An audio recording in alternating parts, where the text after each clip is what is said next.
Assalamualaikum warahmatullahi wabarakatuh. Perkenalkan, saya Shirley Melinda, CGP Angkatan 11 Kabupaten Padang Pariaman. Pada video kali ini, izinkan saya untuk menampilkan demonstrasi kontekstual pada pembelajaran modul 2.3. Dalam hal ini, saya berperan sebagai observer dan didampingi oleh dua rekan saya, Bapak Ferdinand Betro sebagai coach dan Ibu Safitriani sebagai coachee. Untuk pelaksanaan observasi supervisi dilakukan dalam 3 tahap. Yang pertama, pra-observasi, selanjutnya observasi, dan terakhir pasca observasi.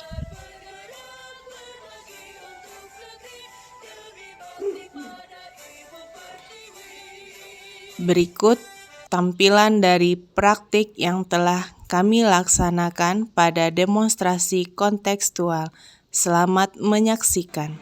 Assalamualaikum Pak, selamat pagi Pak Betro. Waalaikumsalam, selamat pagi juga Bu Siti. Gimana nih kabarnya hari ini, sehat? Alhamdulillah sehat. Wah, tetap semangat ya Pak ya? Semangat dong. Alhamdulillah. Baik Pak, saya ini dengar kalau Bapak ada rencana melaksanakan coaching bersama Ibu Safitri pada hari ini, benar begitu Pak? Betul sekali. Iya.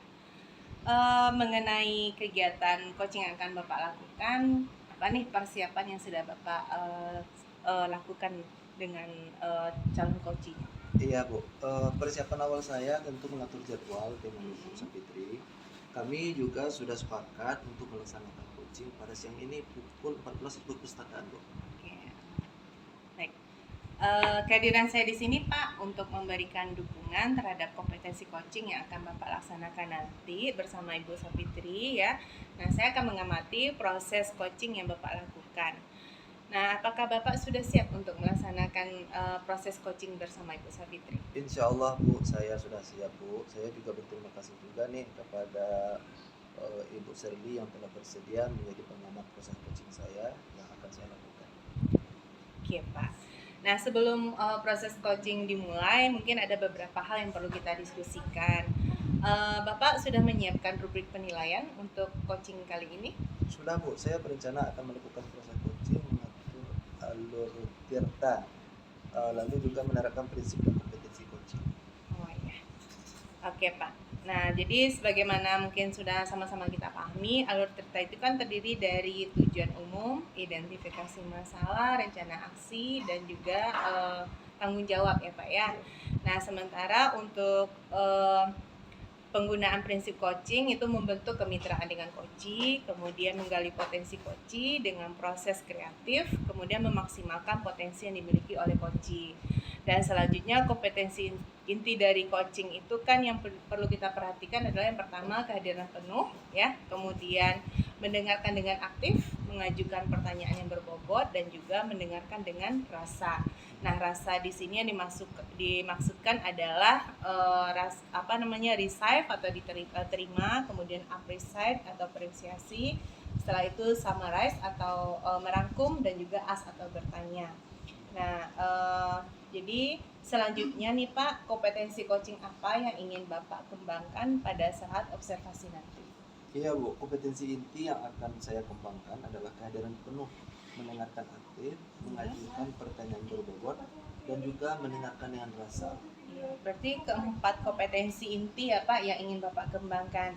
Tapi di sini saya mau bertanya, kompetensi mana nih yang secara spesifik yang ingin Bapak untuk saya observasi? Gini Bu, kompetensi inti yang ingin secara spesifik diobservasi adalah mendengar dengan aktif dan juga mengajukan pertanyaan yang berbobot. Berarti ada 2 kompetensi inti ya Pak ya? Iya. Nah, seperti apa indikator ketercapaian diri dari tujuan pengembangan yang Bapak inginkan pada sisi coaching nanti? Iya Bu, yang pertama saya mampu menyimak dan mendengar. Saya lebih banyak mendengar daripada berbicara. Kemudian saya bebas dari judgement, asumsi, dan asosiasi. Ya. Yang kedua, saya mampu memberikan pertanyaan terbuka dan pertanyaan yang berbobot dari pertanyaan yang berasal dari mendengarkan tadi. Oke. Baik Pak, terima kasih ya Pak sudah menjabarkan secara detail tentang kompetensi yang ingin Bapak capai dan ingin Bapak observasi selama melakukan coaching kali ini. Selanjutnya silakan Bapak melakukan coaching dengan Ibu Sapitri. Nanti setelah Bapak selesai melaksanakan coaching tersebut, kita berbincang kembali untuk membahas hasil proses coaching yang telah Bapak lakukan. Oke Bu, terima kasih banyak Bu yang sudah berbicara pada waktunya sebelum saya melaksanakan coaching. Oke, baik Pak. Silakan ya Pak ya. Ini pembicaraan kita akhiri dulu. Assalamualaikum Pak Petro. Waalaikumsalam.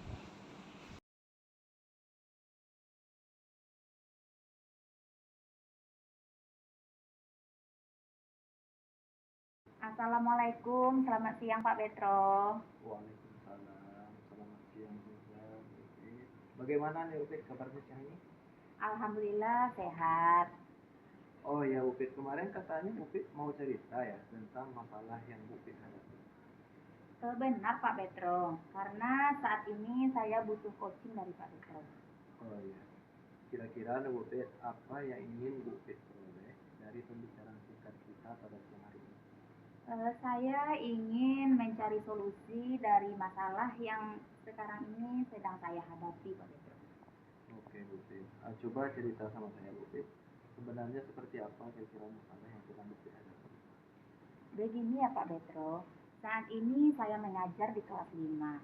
Sebagaimana kita ketahui bahwa di SD ujian ANBK itu dilaksanakan di kelas 5.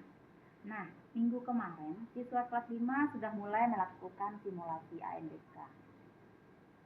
Oke, lalu Upit apa kendala saat melakukan analisa tersebut? Masalahnya bukan pada pelaksanaan simulasi ANBK-nya Pak Betro. Tahun kemarin saya juga mengajar di kelas 5. Nah, tahun kemarin itu sekolah saya memperoleh nilai amat baik pada ujian ANBK.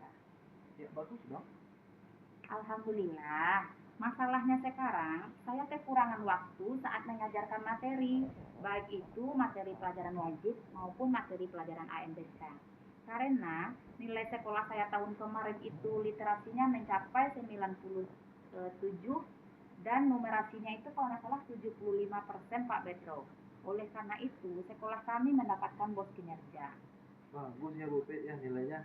Apa kira-kira yang membuat Ibu mengalami masalah untuk NBK sendiri? Nah, masalahnya adalah saya kesulitan membagi waktu, apalagi dengan kesibukan mengikuti calon guru penggerak angkatan 11 ini. Ditambah kesibukan mengurus SPJ BOS. Sekolah menaruh harapan besar pada guru kelas 5 untuk dapat mempertahankan prestasi yang sudah diraih. Nah, saya kurang merasa di sini ya Pak Petro kurang maksimal dalam menyampaikan materi ANBK kepada siswa karena kekurangan waktu itu. Oke, gitu ya Bu Pet ya. Selanjutnya mungkin Bu Pet apa yang sudah Bu Pet lakukan untuk memaksimalkan penyampaian materi NBK ini pada siswa-siswanya? Saya sudah menyampaikan materi ANBK ini pada 2 jam terakhir pelajaran yang saya ampu Pak Petro. Kemudian saya maunya itu bisa lebih fokus dan lebih banyak waktu lagi.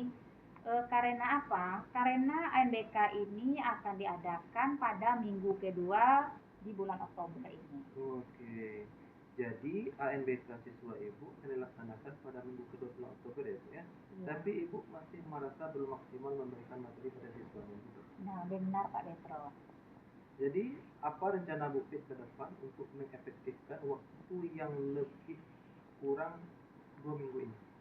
Rencananya saya akan memberikan belajar tambahan sepulang sekolah kepada siswa saya.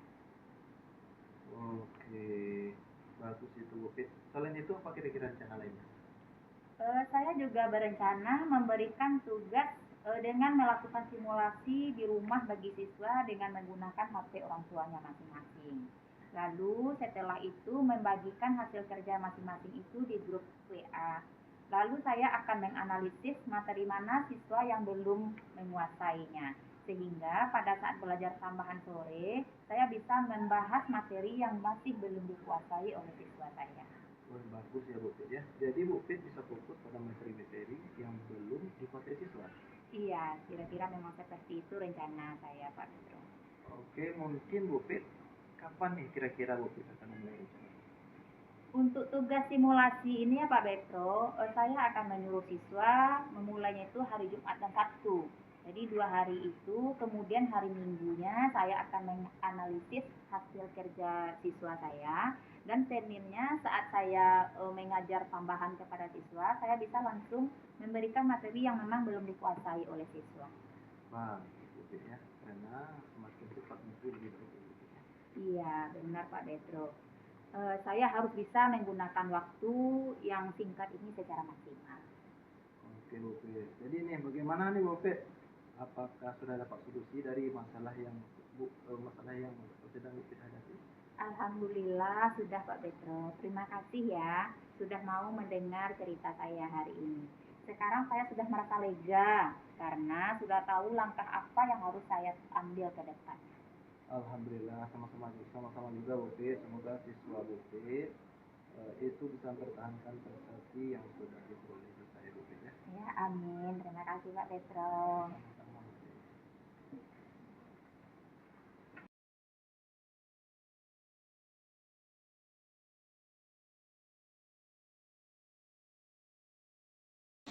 Oke Pak Petro, ketemu lagi kita dalam diskusi untuk kelanjutan pasca coaching tadi. Gimana Pak, coachingnya berjalan lancar ya? Bagaimana perasaan Bapak setelah melaksanakan coaching tadi? Alhamdulillahirrahmanirrahim Bu, saya merasa kompetensi yang saya harapkan sudah tercapai. Saya juga bahagia karena bisa bercerita dengan coachnya, sehingga permasalahan yang dialami coach dapat diselesaikan dengan baik. Oke, baik Pak. Nah, jika kita merujuk pada indikator tercapaian yang dari pengembangan yang Bapak harapkan tadi sebelum kita melaksanakan coaching, kira-kira apa yang sudah Bapak lakukan pada saat proses coaching tadi? Gini Bu, saya merasa sudah mampu fokus pada coaching, yaitu dengan mendengar aktif dan juga mengajukan pertanyaan sesuai dengan alur cerita. Ya. Jadi sudah tercapai tujuan dan pengembangan yang ingin Bapak kembangkan tadi ya Pak ya? Alhamdulillah sudah Bu. Oke Pak. Izinkan saya menyampaikan hasil pengamatan yang telah saya lakukan selama observasi tadi. Nah, berdasarkan observasi saya melihat Bapak sudah sangat baik dalam menjaga kontak mata dan juga menunjukkan empati kepada coachee tadi ya. Nah, kemudian percakapan coaching yang Bapak lakukan itu sudah sesuai dengan alur tirta. Nah, Bapak juga sudah menerapkan prinsip coaching, serta Bapak juga sudah fokus pada coachee ya dengan kehadiran penuh. Bapak juga sudah mendengarkan aktif dan mengajukan pertanyaan berbobot seperti yang Bapak sampaikan pada percakapan awal kita di praobservasi tadi. Nah, itu adalah fokus kompetensi yang ingin Bapak saya mampu untuk mencapai sesuai dengan harapan yang Bapak sampaikan tadi. Nah, kompetensinya menurut saya itu juga sudah tercapai ya Pak. Oke Bu, alhamdulillahirrahmanirrahim Bu, saya sangat senang sekali mendengarkannya Bu. Terima kasih Bu atas umpan balik yang Ibu berikan. Iya, sama-sama Pak. Nah, dari hasil coaching tadi yang telah Bapak lakukan, kira-kira nih kompetensi apa yang selanjutnya ingin Bapak kembangkan gitu? Kedepannya Bu, saya berencana untuk melakukan latihan-latihan melalui mendengar aktif dan juga memberikan pertanyaan berbobot. Semoga kedepannya saat melakukan coaching saya bisa lebih baik lagi agar permasalahannya yang dihadapi coachingnya bisa diselesaikan dengan baik. Oke Pak. Nah, semoga kompetensi tersebut bisa dikembangkan ya Pak sesuai dengan harapan Bapak. Amin, terima kasih Bu. Ada hal lain Pak mungkin yang perlu kita diskusikan? Mungkin untuk saat sekarang ini saya rasa cukup. Baik Pak. Untuk kalau gitu kita akhiri diskusi kita. Terima kasih atas kerjasamanya Pak. Assalamualaikum Pak Petro. Waalaikumsalam warahmatullahi wabarakatuh. Setelah melakukan praktek supervisi, saya sangat senang memiliki kesempatan yang luar biasa untuk mempelajari dan mempraktikkannya. Proses pembelajaran ini telah membuka wawasan baru bagi saya tentang pentingnya peran seorang pendidik dalam memfasilitasi pertumbuhan profesional rekan sejawat. Semoga video ini bermanfaat untuk kita semua. Terima kasih. Salam guru penggerak, tergerak, bergerak, dan menggerakkan. Assalamualaikum warahmatullahi wabarakatuh.